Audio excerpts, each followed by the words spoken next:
Hi, I'm Christian Triola, author of The Missing Method for Guitar books. And in this video, we're going to talk all about arpeggios, what they are and how you can start playing them on the guitar right away. So this is a beginner level type video. This won't go into advanced arpeggio techniques or anything like that. This is just to get you started. So let's get started. First of all, the term arpeggio is an Italian word that means harp-like or like a harp. And when you hear people playing arpeggios on the guitar, that's exactly what it sounds like. It's one note at a time, one right after another. So something like this.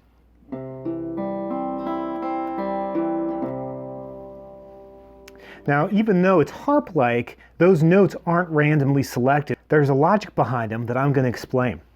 What it is arpeggios are based on chord tones, meaning the notes of the chord are being played one at a time. So one way to do that is to get a chord. I'm going to get a C chord as an example here, and then either take a pick or use your fingers to play through those notes one at a time.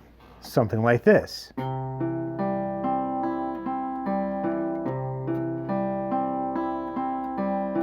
So what I'm doing is starting on the 5th string, playing the 4th, the 3rd, the 2nd, then the 1st, and then just coming back up. 2nd, 3rd, 4th, and then starting over.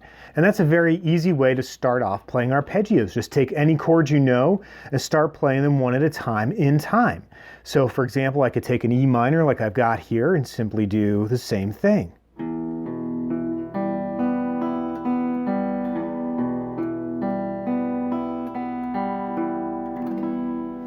Of course, there on the end I did a little extra chord, but the rest of that was an arpeggio. That's all it is. But they always stick to chord tones. That's the important thing. Now, you don't always have to use a pick to play arpeggios. You can also use your fingers, and a lot of times that makes it even more fun. And in some ways you can play even faster. So with your fingers, you can see I've got my fingers up here. I got a C chord again. So I'm just going to go through and play the same kind of thing I did with the pick.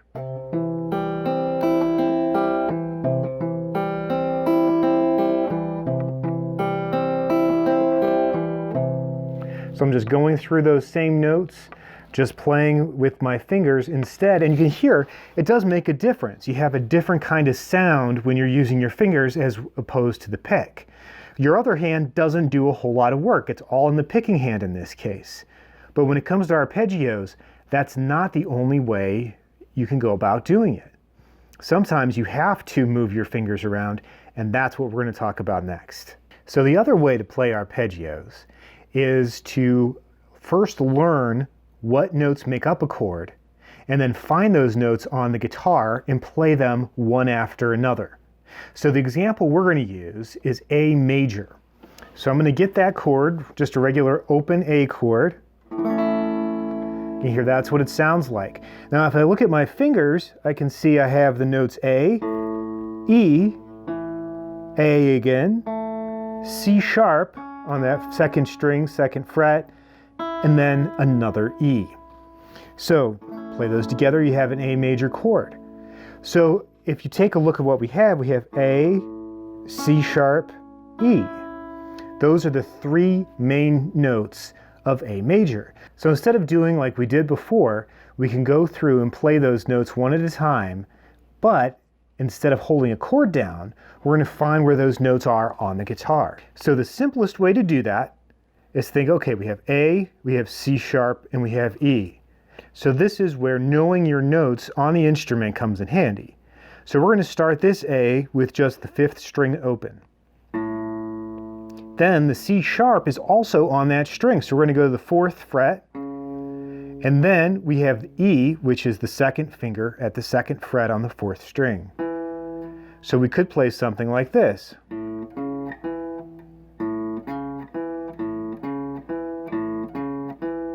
And that too is an arpeggio because we're playing those notes one at a time in order.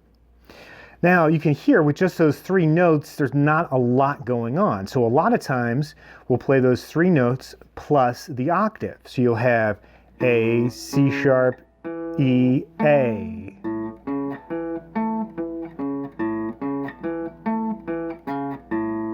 And you can hear that that's a lot more interesting, having that fourth note, which is just another version of A included. So the next thing you would do is take that and go through an arpeggio that now spans 2 full octaves. So we've gone up to the octave of A, but we can also add another C sharp and another E, and really we can keep doing that until we run out of notes if we want to.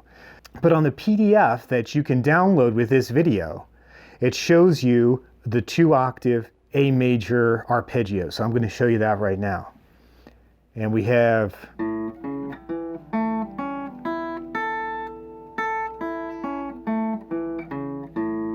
and you can hear it sounds really good. And that's why people love to play arpeggios. You know, it gives you something else to do other than just strumming through chords all the time. So you have these big block sounds. It breaks it up to make the music more interesting to listen to. Now, with those 3 notes, we have A, we have C sharp, and we have E.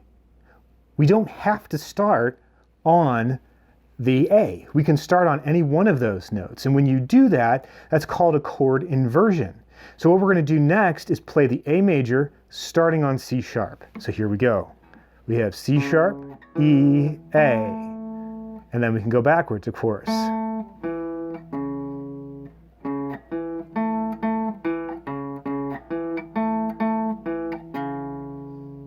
And that's the sound of a first inversion arpeggio. And then, of course, we have the note E, so we can use that as our lowest note. So in this example, I'm going to start on the E on the 2nd fret of the 4th string and go up to the C sharp on the 2nd string, 2nd fret. So these are the same notes that you would play in an A major chord.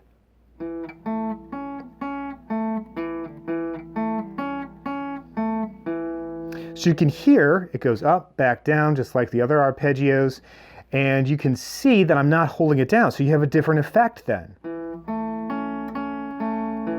That's if I hold it down. That's if I don't. And so the different versions of playing that arpeggio really depends on the song and what's going to sound best. Another way we can play a second version arpeggio in E is to start with our lowest string. We have low E here that we can use, so we don't always have to go to that 1 on the 4th string. So we have low E, A, C sharp, E, A, C sharp, E. I mean, that's a lot of notes, and we've covered all 6 strings in doing that. So let me play that again so you can hear the whole arpeggio across the strings.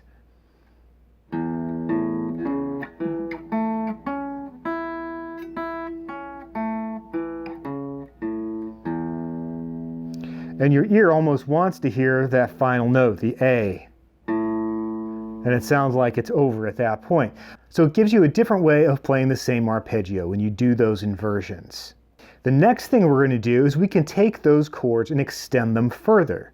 So we've just been using what are called triads, meaning 3-note chords. But a lot of times arpeggios are going to use 4 or 5-note chords in order to give it a little bit more interest. So the first thing we're going to do is we're going to go back to that C major chord that we started with, and we're going to add one more note. We're going to add the note B, and that is the 7th of that C chord. So when you go to play it, you now have 4 notes in the arpeggio, which also means you have 4 different ways that you can mix those up. So just for now, we're going to stick with the root position version. So here we go. We get a C chord. We have C, E, G, and now 2nd string B. So I'm still holding it down. I don't have to, but that's what I've chosen to do here. So we have C, E, G, B, and then of course we can come backward as well.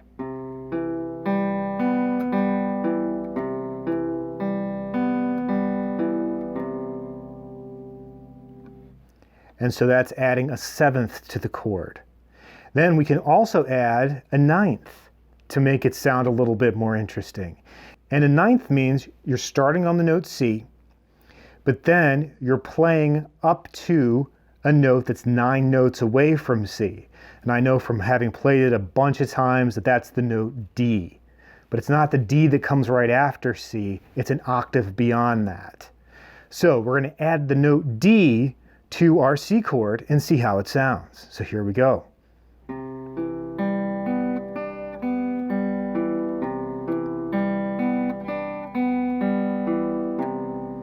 So you could see I also kept the 7th that we had used earlier and simply went to the 9th after that. So it gives you a softer sound and adds a little bit more interest to the chord. So listen again.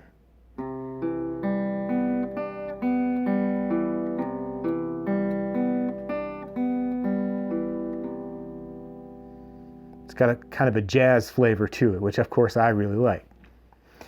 All right, so those are some examples of how you can play arpeggios. So what I'm going to do next is give you a couple quick examples of some famous songs that use arpeggios to set the mood of the song. So the first one we're going to play is House of the Rising Sun, as performed by the band The Animals. It's a very famous tune. Now they play it faster than I'm going to do it, but you'll still hear those arpeggios when you go to listen to the song. So here we go. House of the Rising Sun starts on A minor and is also included in the PDF that you can download. So here we go. House of the Rising Sun starting with A minor.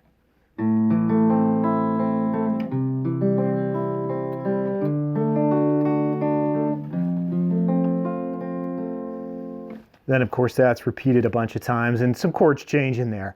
But throughout that whole song they're using arpeggios. Another great example is the REM song called Everybody Hurts. That one starts on a D major, so I'm going to play that one as well. So here we go.